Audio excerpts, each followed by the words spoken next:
Shalom. First off, I want to give all praise, glory, and honor to Yahweh Bahashem, Yahweh Shai Bahashem Rakakadash. Double honors to the apostles and the elders of Great Millstone. Salutations to the hopeful elect scattered throughout the four corners of the earth. And to all my brothers out here preaching this truth to you, I say Shalom. This is Amatazar from the Chicago camp, coming back at you again with another lesson entitled Deliverance from Egypt and Passover. Okay, deliverance from Egypt and the Passover. So this is going to just be a short lesson to recap. Um, the important things is how we were delivered out of Egypt. Okay, and then also the institution, of the Passover, how the Passover, how it came about. So if you have not read, all right, so we're going to cover some of this in this lesson. Okay. But the first thing I want to do is just, recap the point that the Israelites came into the land of Egypt through the famine when Joseph went down to Egypt. When Joseph's brothers sold him into slavery, he went down to Egypt and ended up becoming a governor. And the Lord had revealed to him exactly how to get through the famine. All right. And so through the wisdom and understanding of Yahweh Ba'Shem Yahweh Shai, Joseph became basically the governor of Egypt, second only to Pharaoh. Right. And he was able to bring his family down. Okay. He was able to bring his father and his brothers down to Egypt, and they settled in Goshen. All right. And the story of Joseph actually happens to be like my favorite story in the entire Bible. But what happened after the Israelites came uh, to Goshen? All right. After that, Pharaoh died. It says another Pharaoh rose up that didn't know Joseph or didn't recognize Joseph. And then after that, that's when the children of Israel went into this bondage and slavery. Okay. So we're going to recap from there. This is Exodus, the first chapter. All right. It says, now these are the names of the children of Israel which came into Egypt. Every man and his household came with Jacob. Reuben and Simeon, Levi, Judah, Issachar, Zebulun, and Benjamin, Dan, Naphtali, Gad, Asher. And all the souls that came out of the loins of Jacob were 70 souls, for Joseph was in Egypt already. And Joseph died, and all his brethren, and all that generation. And the children of Israel were fruitful and increased abundantly, and multiplied, and waxed exceedingly mighty, and the land was filled with them. Now there arose up a new king over Egypt, which knew not Joseph. How could you not know Joseph? All right. He made Egypt at that time the greatest empire on the earth. Okay. Pharaoh, because of Joseph, all right, owned everything. Okay, the land, the people, everything. All right. So how could he not know Joseph? All right. It was the worst famine the world had seen up to that point. How could you not know Joseph? He didn't recognize Joseph. And he said unto his people, verse 9, behold, the people of the children of Israel are more and mightier than we. Come on, let us deal wisely with them, lest they multiply, and it come to pass that when there falleth out any war, they join also unto our enemies and fight against us, and so get them up out the land. Verse 11, therefore they did set over them taskmasters to afflict them with their burdens, and they built for Pharaoh treasure cities, Python and Ramses. But the more they afflicted them, the more they multiplied and grew.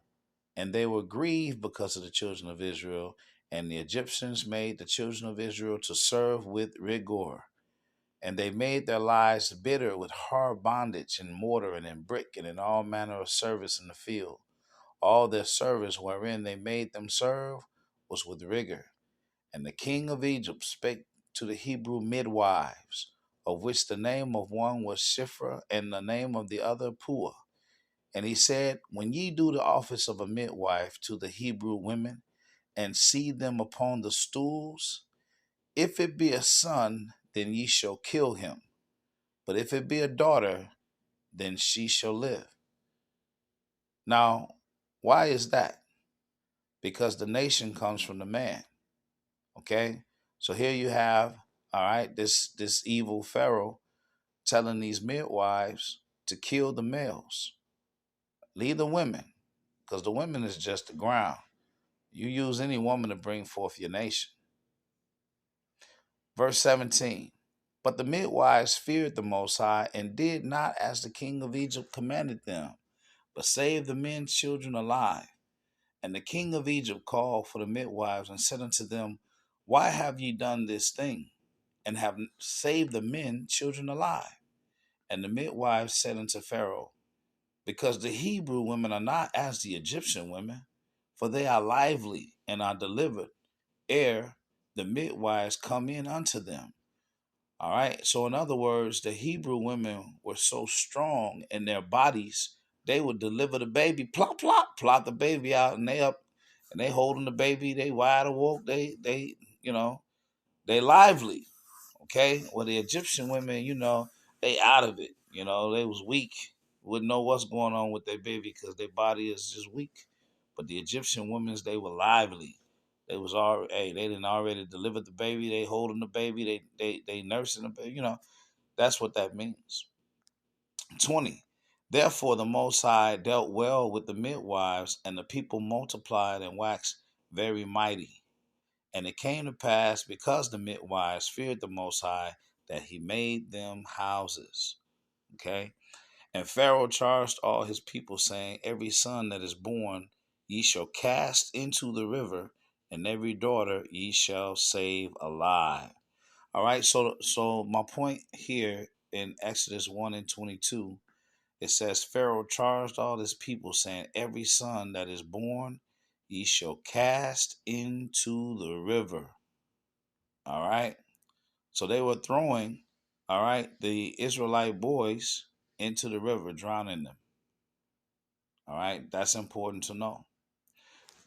All right. So that's where you start to get the story of Moses, how Moses was saved and put in a little basket and pushed down the stream because they was killing the Israelite boys. Okay. So now when you go to Wisdom of Solomon, I want to bring this point out real quick before we actually get into um, really get into these plagues. Wisdom of Solomon 18 and 5. So let's take a look at that. Wisdom of Solomon 18 and 5.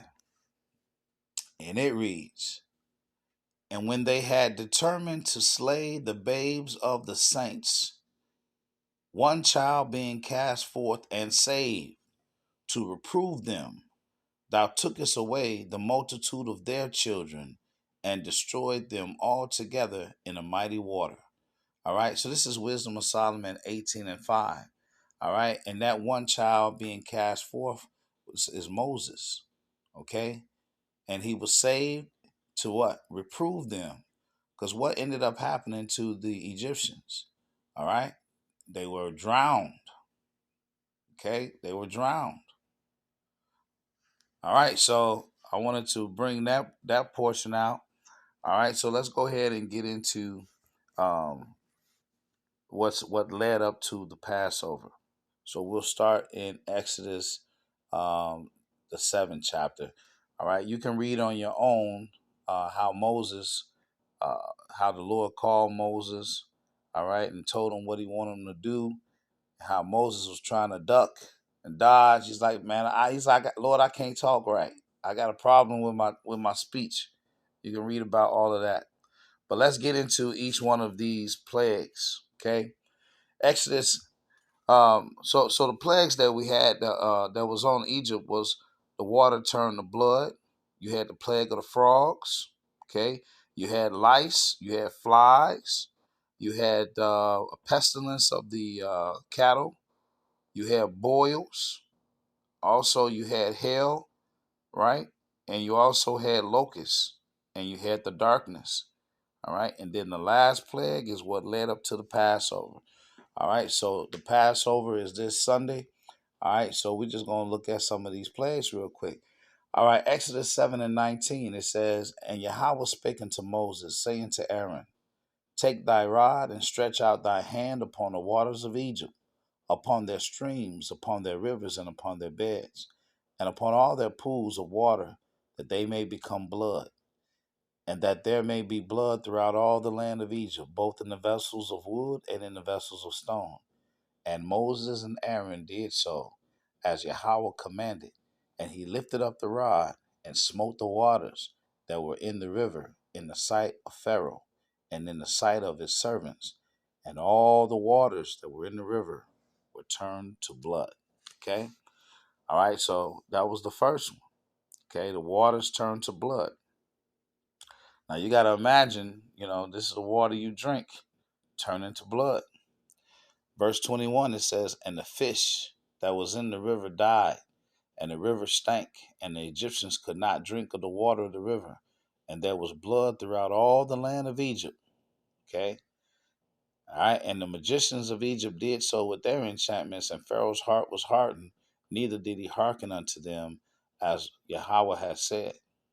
All right, because the Lord said, hey, let my people go, and he wouldn't do it.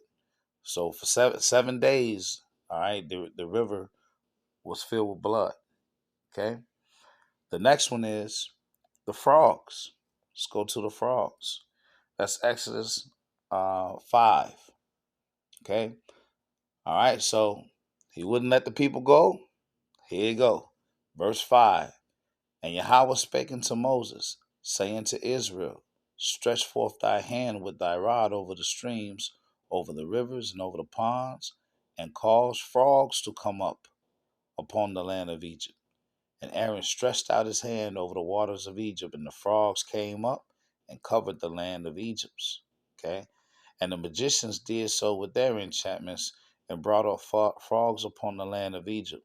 Then Pharaoh called for Moses and Aaron and said, entreat the Lord Yahweh, that he may take away the frogs from me and from my people, and I will let the people go, that they may do sacrifice unto Yahweh.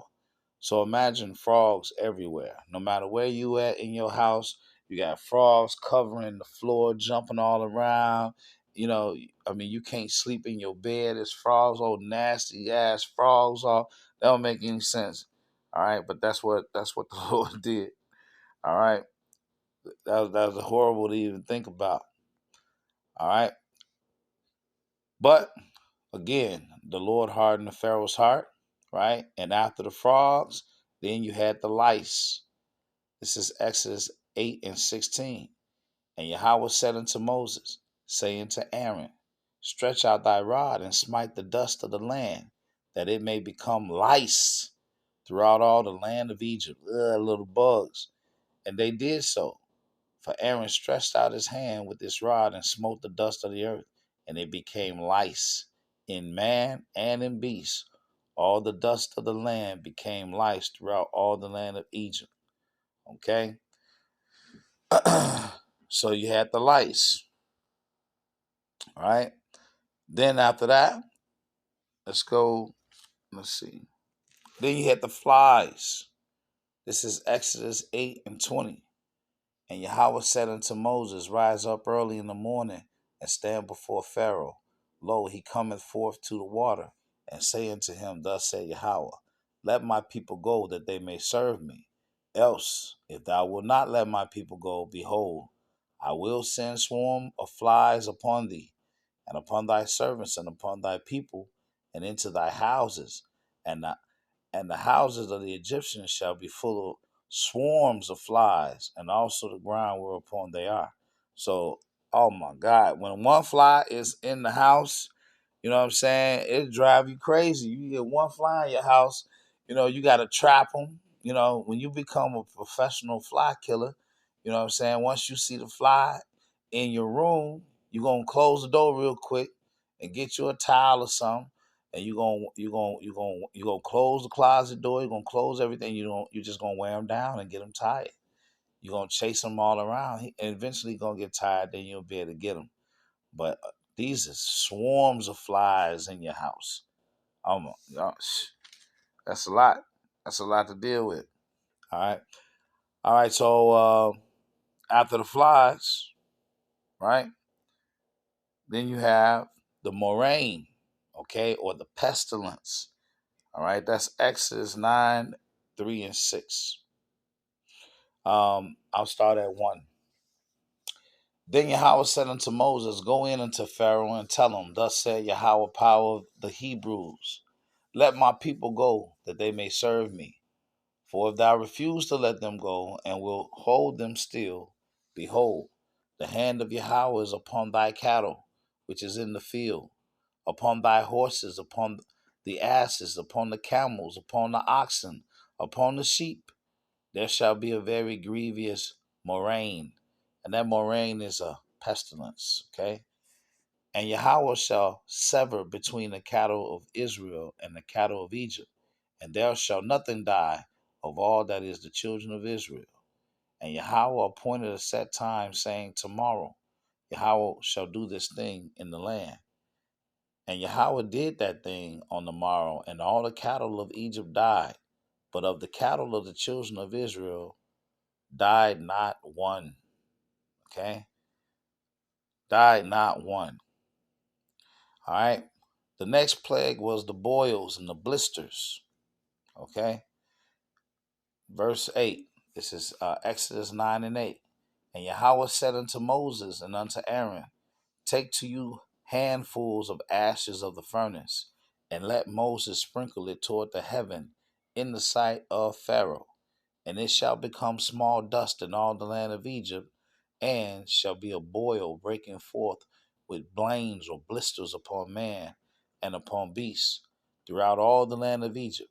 And they took ashes of the furnace and stood before Pharaoh and Moses and sprinkled it up toward heaven, and it became a boil breaking forth with blains upon man and upon beast.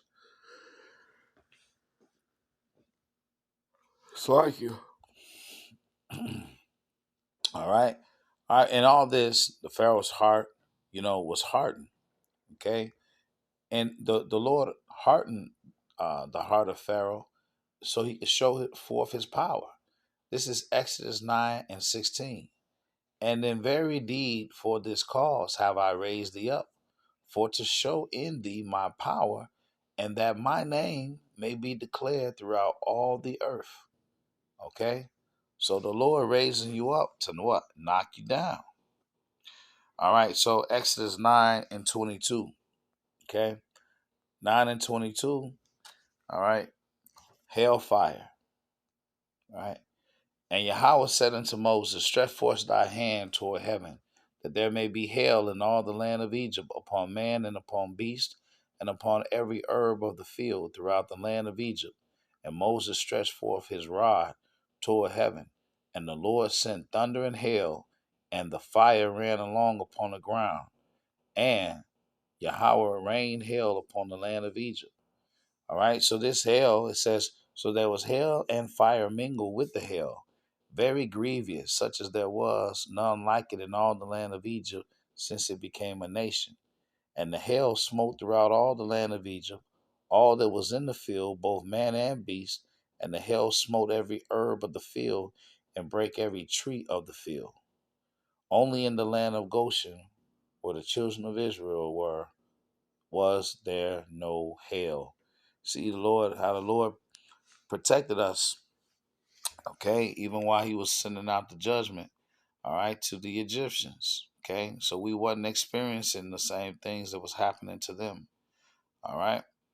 Um, Now, with the hellfire, it destroyed lots of their crops. And the little crops that was left, okay, the little crops that was left, the Lord sent the locusts, okay? And that's in Exodus 10 and 12. Let me see.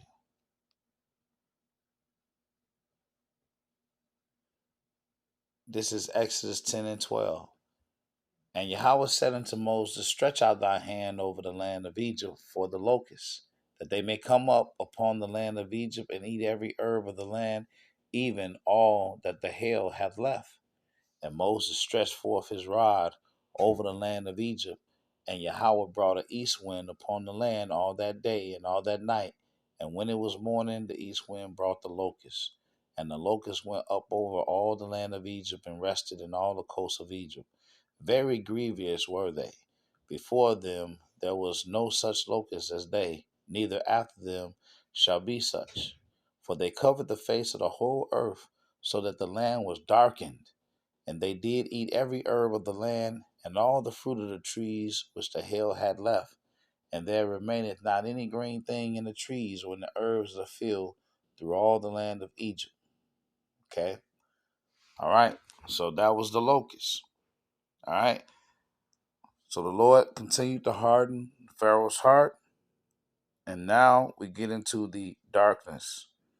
All right. The darkness is in Exodus 21. All right. It says, And Yahweh said unto Moses, Stretch out thy hand toward heaven, that there may be darkness over the land of Egypt, even darkness which may be felt. How you going to feel darkness? They felt darkness. Okay. It was so dark. They felt it. They couldn't see anything. And Moses stretched forth his hand toward heaven, and there was a thick darkness in all the land of Egypt 3 days. They saw not one another, neither rose any from his place for 3 days. But all the children of Israel had light in their dwellings. You see that? All right. Okay, and then Pharaoh called unto Moses and said, Go ye, serve Yahweh, only let your flocks and your herds be stayed. Let your little ones also go with you. Now see, Pharaoh lost all of his cattle, and he telling the Israelites, yeah, you can go, but you can leave that cattle here. Moses said, no, we need our cattle because we using our cattle, okay, to sacrifice. So Pharaoh got so pissed, right? Verse 28, and Pharaoh said unto him, Get thee from me, and take heed to thyself. See my face no more. For in that day thou seest my face, thou shalt die. And Moses said, Thou hast spoken well. I will see thy face again no more. All right, so now you get into Exodus 11, and it says, And Yahweh said unto Moses, Yet will I bring one more plague more upon Pharaoh and upon Egypt. Afterwards he will let you go hence. Then it's like it, when he shall let you go, he shall surely thrust you out hence altogether. All right, so what was this last plague? Okay, this last plague, all right, was him taking the firstborn, all right, of all of the Egyptians, okay, and killing them in the night. All right, so this is Exodus, the 12th chapter. I'm gonna start at 1, then I'm gonna jump down. And Yahweh spake unto Moses and Aaron in the land of Egypt, saying, This month shall be unto you the beginning of months. It shall be the first month of the year to you. Speak ye unto the congregation of Israel, saying, In the 10th day of this month they shall take to them every man a lamb, according to the house of their fathers, a lamb for a house. And if the household be too little for the lamb, let him and his neighbor next unto his house take it according to the number of the souls. Every man according to his eating shall make your account for the lamb. Your lamb shall be without blemish, a male of the first year. Ye shall take it out from the sheep or from the goats, and ye shall keep it up until the 14th day of the same month. And the whole assembly of the congregation of Israel shall kill it in the evening. And they shall take of the blood and strike it on the 2 side posts and on the upper doorpost of the houses, wherein they shall eat it. And they shall eat the flesh that night, roast with fire, and unleavened bread, and with bitter herbs they shall eat it. Eat not of it raw, nor sodden, which means boiled, at all with water, but roast with fire, his head with his legs, and with the purtenance thereof. And ye shall let nothing of it remain until the morning, and that which remaineth of it until the morning ye shall burn with fire. And thus shall ye eat it, with your loins girded, and your shoes on your feet, and your staff in your hand, and ye shall eat it in haste. It is Yahweh's Passover. Okay? So these are the instructions of the Passover. All right, and this is what the Passover entails. All right, you got your lamb, your bitter herbs, right? You got your unleavened bread. All right. Now, Exodus 12:12. Here it is. For I will pass through the land of Egypt this night, and will smite all the firstborn in the land of Egypt, both man and beast, and against all the powers of Egypt I will execute judgment. I am Yahweh. And the blood shall be to you for a token or a sign upon the houses where ye are. When I see the blood, I will pass over you, and the plague shall not be upon you to destroy you when I smite the land of Egypt. And this day shall be unto you for a memorial, and ye shall keep it a feast to Yahweh throughout your generations. Ye shall keep it a feast by ordinance forever. 7 days shall ye eat unleavened bread. Even the first day ye shall put away leaven out of your houses. For whosoever eateth leavened bread from the first day unto the 7th day, that soul shall be cut off from Israel. And in the first day there shall be a holy convocation. And in the 7th day there shall be a holy convocation to you. No manner of work shall be done in them, save that which every man must eat, that only may be done of you. And ye shall observe the feast of unleavened bread, for in this selfsame day have I brought your armies out of the land of Egypt. Therefore shall ye observe this day in your generations by an ordinance forever. All right. All right. So I'm at the 26-minute mark. All right. So basically, that's where the Passover comes from. All right. The Passover comes from the Lord destroying the firstborn in Egypt. Okay. And we were supposed to put blood on the doorpost. All right. For the Lord to pass over. And he gave the instructions. And that's what the Passover is. Okay. And then you had like I said, you had the firstborn of all the Egyptians died. All right. And so we keep that Passover. All right. There's no such thing as communion. Communion is something from the Catholic Church based off of the Eucharist. All right. There was no instruction to do that. All right. Passover is done annually. All right. So I pray that this lesson was edifying. Until the next one, Shalom.